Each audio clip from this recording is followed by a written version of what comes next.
राधे राधे। हरे कृष्णा। राधा रानी की कृपा हम सब पर सदैव बनी रहे।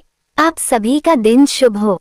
आज दिनांक है 21 अक्टूबर और दिन है मंगलवार और आज है कार्तिक मास के कृष्ण पक्ष की अमावस्या तिथि और अमावस्या तिथि आज शाम 5:54 तक रहेगी और बाद में प्रतिपदा तिथि प्रारंभ हो जाएगी। आज ब्रह्म मुहूर्त का समय सुबह 4:54 से 5:42 तक रहेगा। सूर्योदय होगा सुबह 6:30 पर और सूर्यास्त होगा शाम 5:52 पर। राहु काल का समय रहेगा दोपहर 3 बजे से 4:30 बजे तक। आज आप सुनेंगे कार्तिक मास महात्म्य का 15वां अध्याय। उससे पहले सुनिए शालिग्राम भगवान जी की कहानी। किसी गांव में एक बुढ़िया माँ थी। उन्होंने शालिग्राम जी की सेवा का संकल्प लिया हुआ था और वह प्रतिदिन नियम से शालिग्राम भगवान की सेवा किया करती थी। कार्तिक मास में एक बार वह गंगा स्नान का विचार कर अपनी पड़ोसन से कहने लगी, बहन मैं गंगा जी स्नान करने जा रही हूँ, तुम मेरे शालिग्राम जी को रख लो और जब तक मैं नहीं आऊं तब तक उनकी सेवा कर देना। पड़ोसन ने जब ये सुना तो उसे बड़ी प्रसन्नता हुई कि उसे भगवान शालिग्राम जी की सेवा पूजा का शुभ अवसर मिल रहा है, इसलिए उसने हाथ तो भर दी, लेकिन थोड़ी देर के बाद वह चिंता में डूब गई और फिर कहने लगी, बहन मैं शालिग्राम भगवान जी को रख तो लूंगी लेकिन मुझे तो उनकी सेवा पूजा करना आती ही नहीं, तो भला मैं कैसे करूंगी। तब पड़ोसन की बात सुनकर बुढ़िया माँ उसे समझाते हुए कहने लगी कि इनको सुबह सवेरे उठा देना, नदी से लोटा भरकर पानी लाना, आते समय बगीचे से फूल और तुलसी भी लेते आना, भगवान को जल और कच्चे दूध से स्नान कराना, चंदन लगाकर पुष्प और तुलसी चढ़ाना, दूध का भोग लगाना और दोपहर को रसोई में जो भी बने उसका भोग लगा देना, शाम को दिया जलाना और रात को सोते समय शालिग्राम जी को भी सुला देना। बस ऐसे ही पूजा करनी है। इतना कहकर वह बुढ़िया माँ पड़ोसन को शालिग्राम जी देकर गंगा जी स्नान करने को चली गई। इधर अपने घर में शालिग्राम जी को पाकर पड़ोसन बहुत उत्साह में थी। पड़ोसन ने सब कुछ बुढ़िया माँ के कहे अनुसार किया। सवेरे उठते ही शालिग्राम भगवान जी को भी आवाज लगा दी कि भगवान उठ जाए, सुबह हो गई। उसके बाद वह बड़ी खुशी खुशी नदी से लोटा भरकर जल ले आई। आते समय बगीचे से फूल और तुलसी भी लेती आई, भगवान को जल और कच्चे दूध से स्नान कराया, चंदन लगाकर फूल और तुलसी चढ़ाई। उसके बाद उसने दूध का भोग लगा दिया। फिर वह दोपहर का भोजन बनाने में लग गई। भोजन बनाकर उसने भगवान को भोग भी लगा दिया। भोग लगाते समय उसने देखा कि उसके द्वारा अर्पित किया गया दूध तो कटोरे में वैसा ही पड़ा है। उसने सोचा कि भोग लगाने का समय हो गया है तो भोग लगा देती हूँ, हो सकता है भगवान भोग के साथ ही दूध पीते हो। थोड़ी देर के बाद उसने फिर से जाकर देखा तो दूध और उसके द्वारा अर्पित किया गया भोग वैसे ही पड़ा हुआ था जैसा वह रख कर गई थी। तब वह भगवान से हाथ जोड़कर कहने लगी, भगवान दूध भी पी लो और भोजन भी कर लो। अगर आप भोजन करेंगे और दूध पिएंगे तभी मैं भोजन कर पाऊंगी। इतना कहकर वह फिर से घर के कामकाज में लग गई। थोड़ी देर के बाद वापस आकर देखा कि भगवान ने तो दूध भी नहीं पिया और ना ही भोजन किया। ये देखकर अब तो पड़ोसन चिंता करने लगी। फिर वह हाथ जोड़कर भगवान से कहने लगी, हे भगवान, आपकी मालकिन आएगी तो कहेगी कि तूने मेरे भगवान को तुबला कर दिया और अभी तो भगवान पूरा 1 महीना बाकी है और आज तो केवल पहला ही दिन हुआ है। आपने कुछ भी नहीं खाया पिया। अगर आप भोजन कर लो तभी तो मैं भी भोजन कर पाऊंगी। लेकिन भगवान ने ना तो दूध पिया और ना ही भोजन किया। करते भी कैसे। उधर वह पड़ोसन भी भूखी ही बैठी रही। बीच बीच में आकर वह देखती जाती कि भगवान ने भोजन किया कि नहीं किया, और जब देखती कि सब कुछ वैसा ही रखा हुआ है तो वह भगवान से जीने के लिए प्रार्थना करने लगी। धीरे धीरे इसी तरह से शाम हो गई। भगवान शालिग्राम जी ने सोचा कि अब तो इसे दर्शन देने ही पड़ेंगे, नहीं तो ये बेचारी तो सारा दिन और सारी रात भूखी ही बैठी रहेगी। ऐसा सोचकर भगवान छोटा सा मोर मुकुट पीताम्बर धारी रूप धारण करके पाटे पर जाकर बैठ गए। दूध पी लिया और भोजन भी कर लिया। अब तो रोज ऐसे ही होने लगा। एक दिन भगवान ने पड़ोसन से कहा कि मैं गाय चरा लाऊं। तो पड़ोसन कहने लगी, अरे थोड़े ही दिन तो रहोगे, क्यों जाते हो? पर भगवान नहीं माने। हाथ में सोने की लाठी, कंधे पर हीरे मोती का जड़ा पीताम्बर डालकर चले गए गाय चराने। दिन भर गाय चराए और शाम को गोधूली बेला में गाय लेकर वापस भी आ गए। अब तो रोज ही रोज पड़ोसन के घर में ऐसा होने लगा। भगवान रोज दूध पीने लगे और भोजन करने के बाद गाय चराने चले जाते और शाम को गोधूली बेला में वापस भी आ जाते। इसी तरह धीरे धीरे करके कार्तिक मास बीत गया। बुढ़िया माँ गंगा स्नान करके घर वापस आई। स्नान ध्यान से निपटकर सोचने लगी कि अपने शालिग्राम जी को तो ले आऊं। आकर वह पड़ोसन के घर गई। पड़ोसन से कहने लगी, बहन जरा मेरे शालिग्राम जी तो दे दो। तो पड़ोसन कहने लगी, माँ जी शालिग्राम जी तो शाम को आएंगे तब ले जाना। अब तो बुढ़िया माँ शालिग्राम जी के लिए जिद करने लगी। बुढ़िया माँ ने सोचा शायद पड़ोसन के मन में उन्हें देने की इच्छा नहीं है। इसी बीच में उनके बीच में बहस होने लगी। उनकी बहस को सुनकर आसपास के बहुत सारे लोग इकट्ठे हो गए। लोगों को देखकर वे पड़ोसन कहने लगी, भाई लोगों जरा इन बुढ़िया माँ को समझाओ। जैसे इन्होंने 1 महीना निकाला वैसे ही शाम तक थोड़ा और सब्र कर लें। लेकिन बुढ़िया माँ तो धरना देकर बैठ गई और कहने लगी, मैं तो बस अपने शालिग्राम जी को लेकर ही घर जाऊंगी वरना यहीं बैठी रहूंगी। बुढ़िया माँ को लगा कि शायद उसकी पड़ोसन झूठ बोल रही है। बुढ़िया माँ उसे डपट कर कहने लगी, बता तूने कहाँ छुपा कर रखा है मेरे शालिग्राम जी को? लेकिन पड़ोसन हाथ जोड़कर बार बार कहती रही और बुढ़िया माँ को समझाती रही कि माँ जी शाम को जब शालिग्राम जी आ जाए तब ले जाना। लेकिन बुढ़िया माँ को कोई बात ही समझ में नहीं आई। और इधर जब शाम हुई तो भगवान जी गाय चराकर वापस आए और गाय को उसकी जगह पर छोड़कर भगवान उस पड़ोसन के घर के मंदिर में खुद ही विराजित हो गए। ये देखकर पड़ोसन बुढ़िया माँ से बोली, माँ जी आ गए, आपके शालिग्राम जी लो, अब ले जाओ अपने भगवान जी। पड़ोसन ने तो कह दिया लेकिन बुढ़िया माँ को भगवान जी दिखाई ही नहीं दिए। उसे कुछ भी समझ में नहीं आया। तब बुढ़िया माँ बोली, तू इतनी देर से मना क्यों कर रही थी? जरूर तूने ही कहीं छुपा कर रखा था मेरे भगवान को। और बुढ़िया माँ भगवान जी को इधर उधर ढूंढने लगी, लेकिन पड़ोसन को तो सामने ही भगवान जी दिखाई दे रहे थे। बुढ़िया माँ की बात सुनते ही पड़ोसन को सब समझ में आ गया। खुशी के मारे उसकी आंखों से आंसू बह निकले। उसने भगवान के सामने हाथ जोड़ लिए और फिर वह भगवान जी से बोली, भगवान मुझे तो आपने दर्शन दे दिए, अब इन बुढ़िया माँ को भी अपना रूप दिखा दो, नहीं तो यह मुझ पर शक ही करती रहेंगी। अब तो भगवान को पड़ोसन की बात माननी ही पड़ी और पड़ोसन की बात मानकर भगवान ने मोर मुकुट पीताम्बर धरा, हाथ में सोने की लाठी ली और फिर बुढ़िया माँ को भी दर्शन दे ही दिए। बुढ़िया माँ ये सब देखकर हैरान रह गई। उनका बूढ़ा शरीर कांपने लगा और उनकी आंखों से आंसू भी झरझर बहने लगे। अब तो बुढ़िया माँ ने भगवान के और पड़ोसन के दोनों के पैर छू लिए और कहा, मैं तो इतने दिन से शालिग्राम जी की सेवा कर रही थी पर मुझे तो कभी भगवान ने दर्शन ही नहीं दिए, क्योंकि मैंने भगवान को केवल मूर्ति मानकर उनकी सेवा की थी और असल में तूने ही भगवान को शुद्ध मन से सच्ची सेवा की, इसीलिए तो भगवान ने तुझे दर्शन दिए। हे भगवान, जैसे आपने उन्हें दर्शन दिए वैसे सबको देना। कथा अधूरी हो तो पूरी करना, पूरी हो तो मान करना।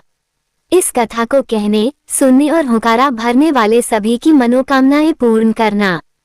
प्रेम से बोलिए शालिग्राम भगवान की जय। अब सुनिए कार्तिक मास की सीता नित्य नेम की कहानी। इस कहानी को सीता माता कहती थी और प्रभु श्री राम सुना करते थे।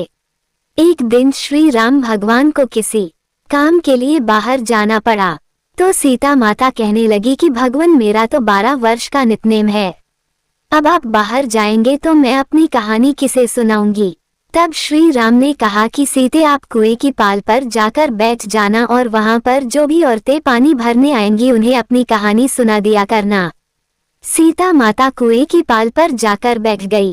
तभी एक स्त्री आई। उसने रेशम की जरी की साड़ी पहन रखी थी और सोने का घड़ा ले रखा था।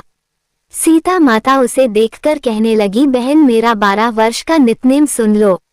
पर वह स्त्री बोली कि मैं तुम्हारा नित्यनेम सुनूंगी तो मुझे तो घर जाने में देर हो जाएगी और मेरी सास मुझसे झगड़ा करेगी। इसलिए उसने कहानी नहीं सुनी और अपने घर चली गई। लेकिन उसके घर जाते ही उसकी रेशम जरी की साड़ी फट गई। सोने का घड़ा मिट्टी के घड़े में बदल गया। सासू ने देखा तो पूछा, अरे बहू, ये किसका दोष अपने सिर लेकर आ गई है?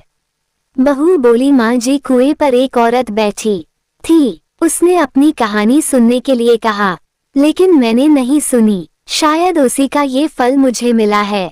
बहू की बात सुनकर अगले दिन वही साड़ी और वही घड़ा लेकर सास कुएं की पाल पर गई। सास को वहीं पर सीता माता बैठी मिली तो माता सीता ने कहा, बहन, मेरी कहानी सुन लीजिए। सासू बोली, एक बार छोड़, मैं तो 4 बार कहानी सुन लूंगी।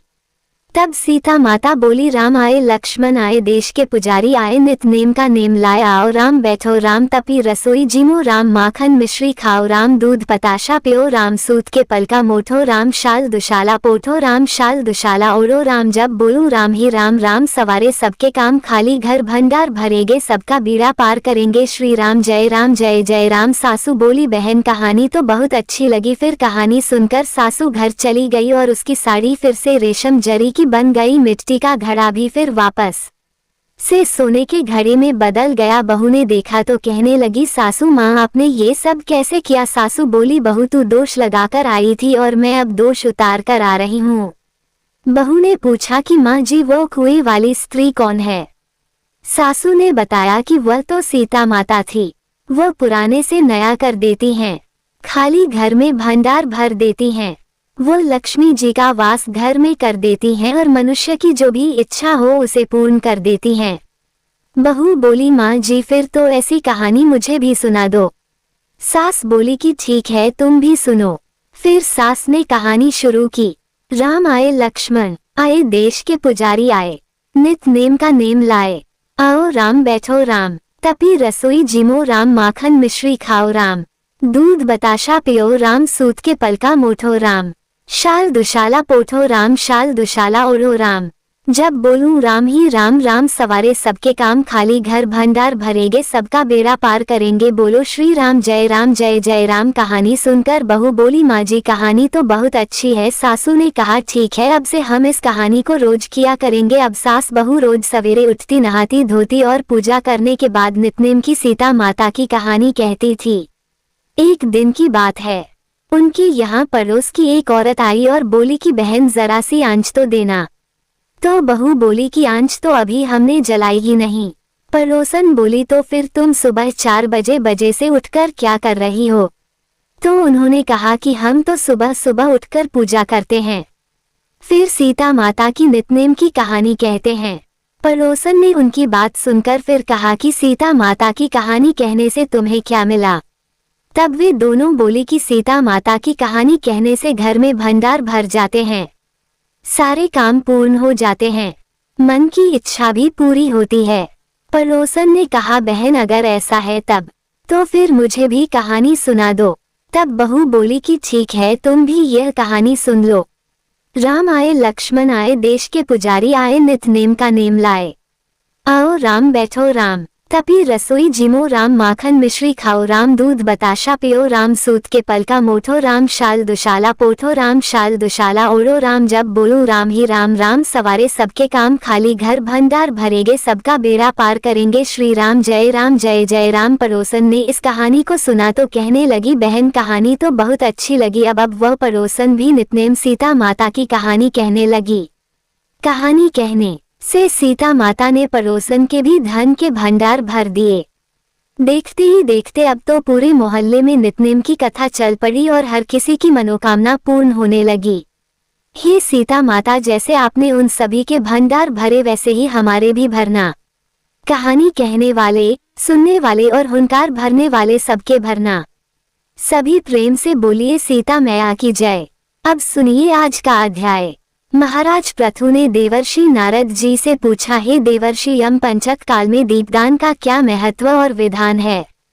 कृपा करके मुझे बतलाइए। तब नारद जी ने कहा, हे राजन, कार्तिक मास के कृष्ण पक्ष की त्रयोदशी से शुक्ल पक्ष की द्वितीया अर्थात दोज तक के 5 दिन यम पंचक कहलाते हैं। इन दिनों में धनतेरस की रात्रि को यमराज जी के निमित्त दीपक जलाने से यमराज जी प्रसन्न होते हैं और अकाल मृत्यु आदि नहीं होती। इसके अगले दिन कार्तिक कृष्णा चतुर्दशी को नरक चतुर्दशी भी कहते हैं। इस दिन तिल का तेल, अपामार्ग तथा दूर्वा आदि लगाकर स्नान करना चाहिए। स्नान के बाद दक्षिण की ओर मुख करके अपसव्य होकर जल में तिल मिलावे और 3-3 अंजुलि से यमाय धर्मराजाय मृत्युवे अंतकाय कालाय सर्वभूतक्षय औदुम्बराय अघ्नायाय परमेशनेय वृकोद्राय त्राय चित्रगुप्ता इन नामों से यमराज जी को तर्पण करें। फिर सायंकाल ब्रह्मा, विष्णु, शिव जी तथा दुर्गा जी के मंदिरों में तथा वृक्ष सभा, गौशाला, बगीचा, नदी, तालाब, कुआं, बावड़ी, गली, चौरास्ता, खेत, शमशान आदि में दीपक जलावे और रात्रि को श्री लक्ष्मी जी की पूजा करें। यदि शस्त्र से किसी की मृत्यु हुई हो तो उसके निमित्त भी चतुर्दशी को दीप दान करना चाहिए। इससे अक्षय पुण्य फल प्राप्त होता है। इसके बाद कन्या, ब्रह्मचारी तथा तपस्वियों को भोजन कराएं। इससे यमलोक ना जाकर शिवलोक की प्राप्ति होती है। कार्तिक की अमावस्या अर्थात दीपावली के दिन भी रत्न आदि से निवृत्त होकर पितरों का पूजन और श्राद्ध करके ब्राह्मणों को भोजन कराएं। फिर सायंकाल घर, तुलसी के समीप देवस्थान, शमशान, नदी, पर्वत, चौरास्ता और गौशाला आदि में दीपक जलाएं। इसके बाद लक्ष्मी जी की स्तुति करके उनको जगाएं। जिस प्रकार पतिव्रता स्त्री अपने पति से पहले जागती है, उसी प्रकार लक्ष्मी जी भी भगवान से 12 दिन पहले जागती हैं। अमावस्या को दिन में बालक, वृद्ध तथा रोगियों को छोड़कर अन्य कोई भोजन ना करें। सायंकाल लक्ष्मी जी का पूजन करने के बाद ही भोजन करें। घर को फूल, माला आदि से सजाकर सारे घर में दीप माला करें। घर के सभी स्त्री पुरुष नवीन वस्त्र धारण करें और समस्त रात्रि लक्ष्मी जी के समक्ष नृत्य गीत आदि करके हर्षोल्लास से व्यतीत करें। घर में समस्त रात्रि दीपक जलाना चाहिए। उस रात्रि को लक्ष्मी जी सब घरों में घूमती हैं और जो घर सबसे अधिक सुंदर तथा रमणीक होता है उसमें बहुत लंबे समय तक निवास करती हैं। एक पहर रात्रि शेष रहने पर दरिद्र रूप घर का कूड़ा कर सूप अर्थात छाछ या पुराने पंखे पर रखकर बाहर फेंक देना चाहिए। ऐसा करने से वो घर धन धान्य से परिपूर्ण रहता है। दीपावली के अगले दिन गोबर का गोवर्धन बनाकर बंधु बांधवों सहित गोवर्धन पूजन करे तथा ब्राह्मणों को भोजन करावे। स्वयं भी नवीन अन्न का भोजन करें। भगवान श्री कृष्ण ने इंद्र का मानमर्दन करके गोवर्धन पर्वत की पूजा इसी दिन की थी। सायंकाल के समय गौ तथा वृषभ अर्थात बैल की पूजा करें और अपने परिवार के भरण पोषण और रक्षा के लिए उनसे प्रार्थना करें। इसी दिन सायंकाल के समय बलि तथा उसकी पत्नी विंध्यावली की मूर्ति बनाकर पूजन तथा दान आदि क्रियाएं करने से परिवार सुखी और समृद्ध रहता है। हरे कृष्ण। आज कार्तिक मास महात्म के अध्याय में बस इतना ही। इसके आगे का वृतांत आप सभी कल के अध्याय में सुनिएगा। अब आपको सुनाते हैं भोलेनाथ और भगवान श्री राम जी की एक बहुत सुंदर कहानी। एक समय की बात है जब श्री राम जी वनवास समाप्त होने के बाद राज सिंहासन पर बैठे हुए थे। उस समय माता पार्वती और भोलेनाथ जी विचरण कर रहे थे। भोलेनाथ ने देखा कि श्री राम जी के दादाजी का श्राद्ध का भंडारा हो रहा है। तब भगवान भोलेनाथ जी ने सोचा कि चलो मैं भी श्री राम के घर चलता हूँ, इसी बहाने राम जी के दर्शन भी कर लूंगा। तो भोलेनाथ ने माता पार्वती से कहा, हे देवी तुम कैलाश धाम को जाओ और हमारे लिए स्वादिष्ट भोजन बनाओ, मैं बस थोड़ी देर में आता हूँ। माता पार्वती ने भोलेनाथ की बात मान ली और वे कैलाश धाम को चली गई। इधर भोलेनाथ जी पहुँच गए भगवान श्री राम जी के घर और ब्राह्मणों के साथ पंगत में बैठ गई और भंडारा ग्रहण करने लगे। आसन पर विराजमान सभी ब्राह्मणों को माता सीता ने पेट भरकर भोजन कराया। उसके बाद सभी ब्राह्मण भोजन करके उठकर चले गए, लेकिन भोलेनाथ बैठे रहे। भोलेनाथ भी एक ब्राह्मण के रूप में भंडारे में गए हुए थे। तब माता जानकी ने लक्ष्मण जी की धर्मपत्नी उर्मिला से पूछा कि सभी ब्राह्मण चले गए।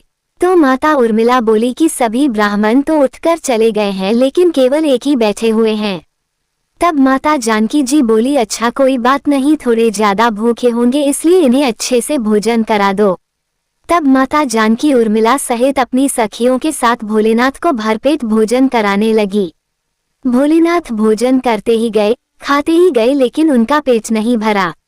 उनकी भूख शांत ही नहीं हुई और वे भोजन करते ही चले गए। माता जानकी जी की रसोई का सारा सामान खत्म हो गया, लेकिन भोलेनाथ तो उठे ही नहीं। तब माता सीता जल का लोटा लेकर भोलेनाथ के पास गई और बोली, बाबा ये जल ग्रहण कर लो। तब भोलेनाथ बोले कि देवी, जब आधा भोजन कर लूंगा तभी पानी पाऊंगा। अब तो माता सीता सोचने लगी कि लो, इनका तो अभी आधा भोजन भी नहीं हुआ और यहाँ रसोई घर का सारा सामान खत्म हो रहा है। तब उन्होंने फिर से सामान मंगवाकर उन ब्राह्मण देवता को भरपेट भोजन कराया, लेकिन भोलेनाथ तो रुकने का नाम ही नहीं ले रहे थे। इतनी ही देर में माता कैकेयी आ गई और पूछने लगी, क्या हुआ बेटी, तुम सब परेशान लग रही हो। तो जानकी जी बोली कि माता, सभी ब्राह्मण तो उठकर चले गए, केवल एक यही ब्राह्मण बचे हैं जो उठने का नाम ही नहीं ले रहे हैं। बताइए अब मैं क्या करूं? तब माता कैकेयी ने फिर से सामान मंगवाया। इतने में ही भोलेनाथ ने आवाज लगाई, लेते आओ, बहुत जोर से भूख लगी है। तब माता जानकी जी बोली, बाबा अभी तो आटा साना है, थोड़ी पूरी पका लूं फिर लेकर आती हूँ। तब भोलेनाथ जी बोले, अरे बेटा आटा ही ले आओ, मैं तो आटा ही खा लूंगा। अब तो भोलेनाथ ने आटा दाल चावल सब कुछ बिना बने ही रसोई घर में ले जाने से पहले ही समाप्त कर दिया। माता सीता हार कर दौड़ी दौड़ी श्री राम जी के पास गई। उन्हें परेशान देखकर श्री राम बोले, क्या हुआ जानकी जी, इतना परेशान क्यों हो? तब माता जानकी बोली कि हे प्रभु, सभी ब्राह्मण तो उठकर चले गए हैं, केवल एक ऐसा ब्राह्मण बैठा हुआ है जो कि सारे भंडार को खाली किए दे रहा है।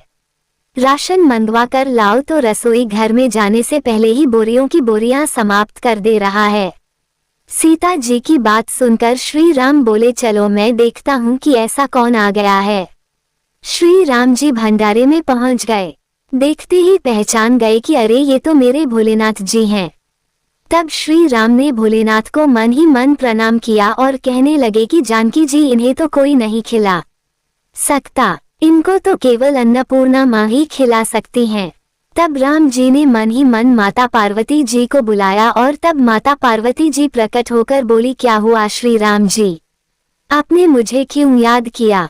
तब भगवान श्री राम बोले, माते यह बाबा तो उठने का नाम ही नहीं ले रहे, जरा देखिए। तो तब माता पार्वती जी बोली कि इन्होंने तो कहा था कि पार्वती तुम कैलाश पर खाना बनाओ, दोनों साथ में मिलकर खाएंगे, लेकिन मेरे स्वामी तो स्वयं यहाँ पर अकेले अकेले खा रहे हैं। तब माता पार्वती जी बोली कि चलो मैं देखती हूँ। तब माता ने एक लड्डू भोलेनाथ जी की थाली में रख दिया और भोलेनाथ उस लड्डू को खाने लगे। अब तो भोलेनाथ खाते चले गए, लेकिन लड्डू खत्म ही नहीं हो रहा था। भोलेनाथ सोचने लगे कि भला ये लड्डू खत्म क्यों नहीं हो रहा, ये तो जाना पहचाना लड्डू लग रहा है।